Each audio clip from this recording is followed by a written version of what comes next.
Assalamualaikum warahmatullahi wabarakatuh. Halo semua, selamat datang.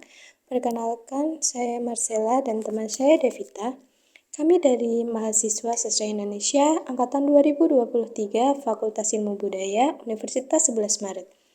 Video ini kami buat untuk memenuhi UAS mata kuliah Sastra Mistik. Di video ini kami akan menjelaskan tentang Sufisme, sejarahnya dan tokohnya yaitu Al-Ghazali. Selamat menyaksikan.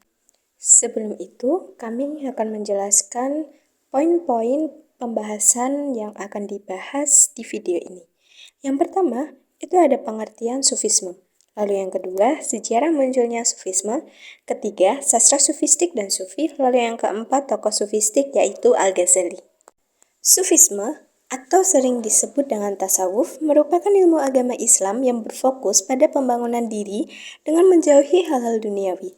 Sufisme ini membantu seseorang untuk tetap berada pada jalan Tuhan dan tidak terlalu fokus pada hal-hal duniawi saja. Sejarah munculnya Sufisme. Ada beberapa pendapat tentang sejarah munculnya Sufisme. Di antaranya, yang pertama, sebelum Nabi Muhammad SAW menjadi Rasul, beberapa pendapat mengatakan Sufisme ini paham yang sudah berkembang sejak Nabi Muhammad SAW menjadi Rasulullah. Pendapat ini berasal dari orang Irak dan Iran yang baru masuk Islam sekitar abad ke-8 Masehi. Yang kedua, berasal dari zaman Nabi Muhammad SAW. Pendapat lain mengatakan ajaran Sufisme ini berasal dari Nabi Muhammad SAW, berasal dari kata beranda atau sufa, dan pelakunya disebut dengan al-sufa seperti telah disebutkan di atas.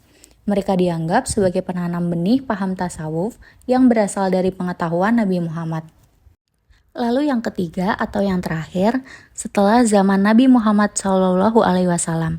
Pendapat ini mengatakan Sufisme muncul ketika terjadinya pertikaian politik antara umat Islam pada zaman Khalifah Utsman bin Affan dan Ali bin Abi Thalib. Karena hal ini, muncul masyarakat yang menganggap politik dan kekuasaan merupakan wilayah yang kotor, sehingga mereka melakukan gerakan uzlah, yaitu dengan menarik diri dari masalah duniawi. Yang selanjutnya adalah sastra sufistik dan sufi. Sastra sufistik merupakan suatu ragam karya sastra yang mendapat pengaruh kuat dari ilmu tasawuf atau sufisme. Sastra sufistik biasanya mengandung nilai-nilai tasawuf dan pengalaman tasawuf serta mengungkapkan kerinduan sastrawan atau sufi terhadap Tuhan. Menurut KBBI, Sufi merupakan ahli ilmu tasawuf sastra sufistik. Sufi merupakan sebutan bagi orang-orang yang mendalami sufisme atau ilmu tasawuf. Contohnya seperti Al-Ghazali. Lalu ke tokoh sufistik yaitu Al-Ghazali. Al-Ghazali atau biasa dikenal dengan Imam Ghazali ini merupakan seorang akademisi serta ahli tasawuf yang telah melahirkan banyak karya. Al-Ghazali ini dikenal sebagai bapak tasawuf modern. Semasa muda, ia merupakan seorang pemuda yang haus akan ilmu pengetahuan dan pandai dalam ilmu tafsir Al-Quran, hadis, ilmu kalam, serta filsafat. Beberapa sejarawan menganggap Al-Ghazali ini sebagai seorang pembaru iman yang muncul sekali setiap abad, memulihkan iman umat muslim, atau biasa disebut dengan mujaddid. Lalu masa kecil Al-Ghazali. Al-Ghazali ini lahir pada tahun 450 Hijriah atau 1058 di Tus, Iran, dengan nama asli Abu Hamid Muhammad bin Ahmad At-Tus. Sejak ia kecil, ia sudah menjadi anak yatim karena ayahnya meninggal dunia. Sebelum ayahnya meninggal, ia telah dititipkan ayahnya ke salah satu sahabat ayahnya untuk mengurusi pendidikan dirinya. Untungnya nih, Al-Ghazali termasuk orang yang sangat beruntung karena berada di wilayah yang ditinggali oleh penyair, penulis, serta para ahli agama Islam. Al-Ghazali mendapatkan pendidikan dasar di tanah kelahirannya yaitu kota Tus. Ia belajar banyak sekali ilmu agama Islam bersama seorang guru yang bernama Ahmad bin Muhammad Raskafi. Saat ia kecil, ia sudah sangat pandai berbahasa Arab dan Parsi. Kemudian, ia belajar lagi mengenai ilmu usuluddin, ilmu mantik, ilmu usul fikih, ilmu filsafat, serta mazhab-mazhab besar Islam. Setelah itu, Ia pun melanjutkan pendidikan di bidang ilmu fikih di Jarajan dan ia berguru dengan Imam Harmaim di Naisabur. Sebagai ahli tasawuf, Al-Ghazali memiliki beberapa inti ajaran. Di antaranya, yang pertama ada At-Thoriq. Ia berpendapat bahwa seorang muslim yang ingin mendapatkan jalan tasawuf, maka harus melalui 5 jenjang, yaitu tobat, sabar, kefakiran, zuhud, dan tawakal. Lalu yang kedua ada makrifat. Setelah 5 tingkatan At-Thoriq, Al-Ghazali menganjurkan untuk memahami makrifat atau pengetahuan tentang ketuhanan tanpa suatu keraguan sedikit pun.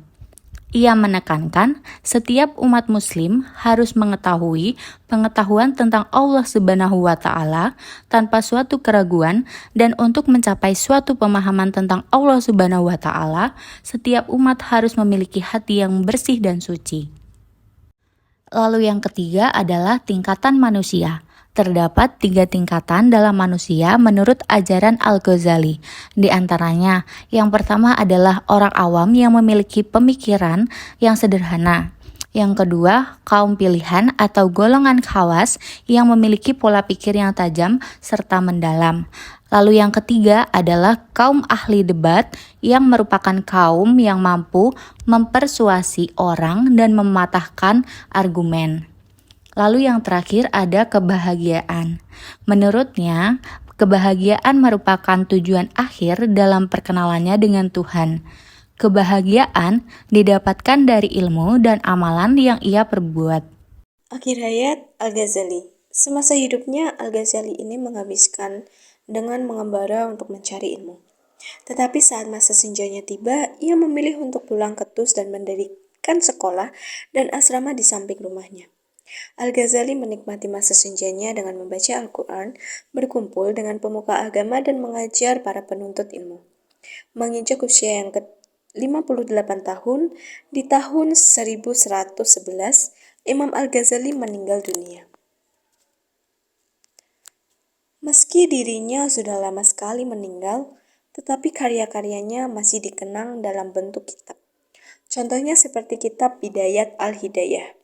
Kitab ini menggariskan amalan-amalan harian yang seharusnya dilakukan oleh umat muslim setiap harinya, serta adab-adab untuk melaksanakan amal ibadahnya supaya ibadahnya ini dapat dilakukan dengan baik, penuh arti dan memberikan kesan yang mendalam. Selain itu, ia juga menyebutkan adab-adab hubungan seseorang dengan Allah sebagai penciptanya dan juga hubungan dengan semua lapisan masyarakat yang ada di sekitarnya. Daftar isi kitab Bidayat Al-Hidayah. Dalam kitab ini, Al-Ghazali membuat pembahasan dalam beberapa bagian. Secara garis besar di antaranya, Muqaddimah, bagian 1. Adab-adab melaksanakan ketaatan, berisi adab berwudu, adab hendak tidur, adab bangun tidur, adab mandi, adab hari Jumat, adab berpuasa, adab bertayamum, lalu ada adab masuk masjid. Lalu masuk ke bagian kedua, berisi cara-cara meninggalkan maksiat. Cara meninggalkan maksiat zahir atau menjaga telinga, menjaga mata, menjaga lidah, perut, kemaluan, 2 tangan, dan 2 kaki. Lalu ada meninggalkan maksiat batin atau meninggalkan sifat hasad, riyad, dan ujub. Kemudian bagian ketiga berisi adab-adab pergaulan dan persahabatan dengan Allah dan dengan makhluk. Berisi adab dengan Allah, adab dengan seorang guru, adab seorang murid, adab dengan orang tua, adab dengan seluruh manusia. Demikian penjelasan kami terkait Sufisme, sejarah Sufisme, dan salah satu tokohnya yaitu Al-Ghazali yang merupakan bapak tasawuf modern. Semoga penjelasan ini dapat membantu dan memberikan manfaat bagi kita semua. Akhir salam, terima kasih kepada Profesor Istadianta selaku dosen pengampu Sastra Mistik. Wassalamualaikum warahmatullahi wabarakatuh.